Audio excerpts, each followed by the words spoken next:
समानता। छाया, tiffin ready हुआ कि नहीं? कितना टाइम? मुझे देर हो रही है। मेरी घड़ी, रुमाल, वॉलेट कहाँ है? आनंद जोर जोर से चिल्ला रहा था। हेमा जी बड़ी बड़ी आंखें करके अपने बेटे यानी अनिल की तरफ देख रही थी। अनिल हंसकर बोला, अरे मम्मी कम ऑन, मेरी तरफ ऐसे घूर कर मत देखो। मैं अब छोटा थोड़ी हूँ, दो बच्चे हैं मेरे। हेमा जी गुस्से से बोली, हाँ लेकिन तेरा बर्ताव तो बच्चों जैसा ही है। आनंद फिर हंस दिया और बोला, मम्मी आप भी ना। हेमा जी काफी लंबे समय से ये सब देख रही थी। उनको लगने लगा था कि शायद उनसे अनिल का पालन पोषण करने में कोई कमी रह गई है। वह सोचते सोचते भूतकाल में गुम हो गई। घर मतलब जेल, घर की महिला की रत्ती भर भी कीमत नहीं। यह सब देखते देखते अनिल बड़ा हुआ।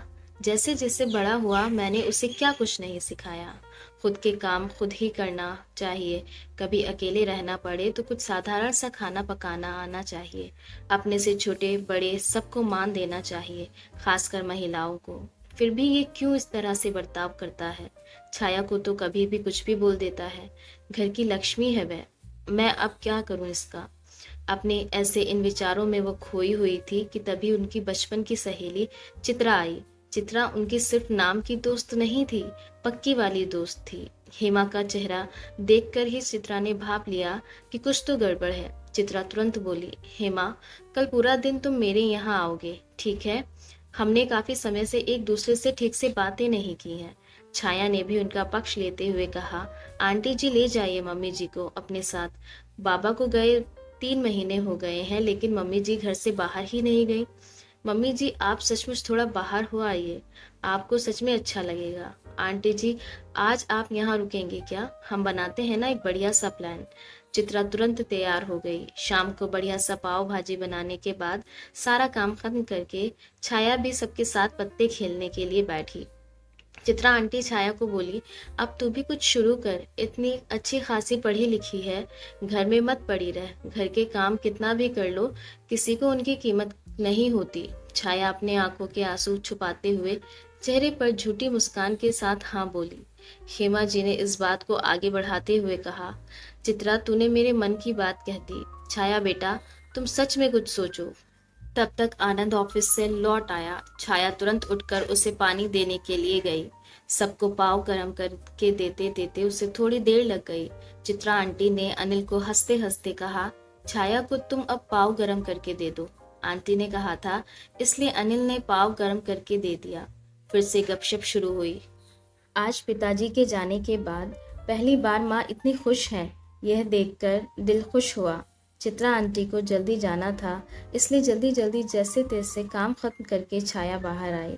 देर हो रही थी लेकिन माँ को इतना ज्यादा खुश देखकर, आज मैं सबके लिए कॉफी बनाऊंगा बोलकर अनिल अंदर गया। छाया उसे ही देख रही थी। थोड़ी जल्दबाजी में काम करने की वजह से किचन में थोड़ी सी गंदगी रह गई थी। अनिल छाया पर जोर से चिल्लाया, क्या है ये? एक काम ठीक से नहीं करती, पूरा दिन तो घर में ही रहती है, फिर भी ये हाल है। उसने सबके सामने ऐसा बोला था, इसलिए छाया रोते रोते अंदर गई। हेमा जी को उस पर काफी गुस्सा आया। बस कर, अब उस पर हुक्म चलाना। क्या मैंने तुझे ये सब सिखाया है? क्या फर्क है तुझ में और तेरे बाप में? उसको बोलने से पहले वो जो काम हर रोज करती है ना, वह मुझे तू करके दिखा।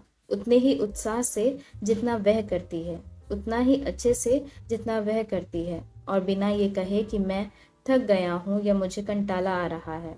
जो मैंने सहा है वह मेरी बहू को ना सहना पड़े, इसलिए मैंने तुझे काफी कुछ सिखाया। लेकिन तू अपने खानदान की परंपरा ही आगे बढ़ा रहा है। ममता के इस सफर में मैं कहीं पर कम पड़ गई चित्रा। आप कुछ बातें सिखाओ, उससे कोई फर्क नहीं पड़ता। बुजुर्गों के व्यवहार से जो बच्चे सीखते हैं उसी का अनुसरण करते हैं। इस बात का जीता जागता उदाहरण है मेरा बेटा अनिल। इसका अनुकरण कर इसके बच्चे करेंगे, यही डर है मुझे अब। लेकिन अपनी ममता की राह को अब बदलने वाली हूँ। सास के रूप में मेरी बहू से मुझे जो प्यार मिला है, मैं उसको संभाल कर रखने वाली हूँ। माँ का अलग सा रूप देखकर अनिल को अजीब सा लगा। बहुत दिनों बाद मन हल्का हुआ था उनका आज। सब बोलकर एकदम खाली। चित्रा आंटी ने सहारा दिया था उनका हाथ पकड़कर। हेमा जी बोली, मन पर काबू थोड़ा हल्का हुआ, थोड़ा अच्छा महसूस हो रहा है। अब बहुत देर हो गई है माँ, सो जाओ आप, अनिल बोला। सच में देर हो गई है, चित्रा आंटी ने हंसकर कहा। यह सब मुझे बहुत पहले ही कर देना चाहिए था। छाया बेटा, जरा बाहर आना। हेमा जी की आवाज सुन छाया बाहर आई। छाया, तुम शादी के बाद नौकरी करना चाहती थी ना? लेकिन पुरुष प्रधान हमारे इस घर में महिलाओं को हमेशा कम ही लिखा गया। इसको मैं बदल सकूं, इसलिए मैंने अपनी परवरिश के दौरान काफी कोशिश की, लेकिन कहीं कमी रह गई। यह कारण खानदान का असर। लेकिन अब बहुत हुआ, मैं ये सब अब बदल कर रख दूंगी। तुम नौकरी करो, तुम आगे पढ़कर पीएचडी करना चाहती थी ना, वह भी करो। मैं तुम्हारे साथ खड़ी हूँ। और रही बात घर के कामों की, तो जब तुम नौकरी करोगी तो सब अपने काम खुद करेंगे। छाया ने हेमा जी के पैर छुए और बोली, मम्मी जी अब आप सो जाइए। मैंने आपकी सारी बातें सुनी, लेकिन आप सो जाइए, नहीं तो आपकी तबीयत खराब हो जाएगी। अगले दिन का सवेरा एक नया प्रकाश लेकर आने वाला था। इसी विचार के साथ छाया को नींद आई। सुबह उठने में थोड़ी देर हो गई। काफी कुछ बदलाव नजर आ रहा था। रविवार था, फिर भी सुबह उठकर अनिल घर के काम कर रहा था। माँ से उसने वादा किया था कि वह अब फिर कभी इस तरह से नहीं बर्ताव करेगा। उसने अपनी गलती मान ली थी। साल भर में ही पूरे घर की काया पलट हो गई थी। सभी लोग स्वयं शिस्त का पालन कर रहे थे। छाया ने अपनी अधूरी पढ़ाई पूरी करके घर के पास ही अपना ऑफिस खोल लिया था। हर व्यक्ति अपनी जवाबदारी निभा रहा था, इसलिए घर के हर छोटे मोटे कामों का महत्व सबको समझ में आया। अपना इस तरह का बदला हुआ घर देखकर हेमा जी को अलग दिली सुकून मिला, और इस बात की संतुष्टि भी कि ममता की राह में वह कहीं पर कम नहीं पड़ी। धन्यवाद।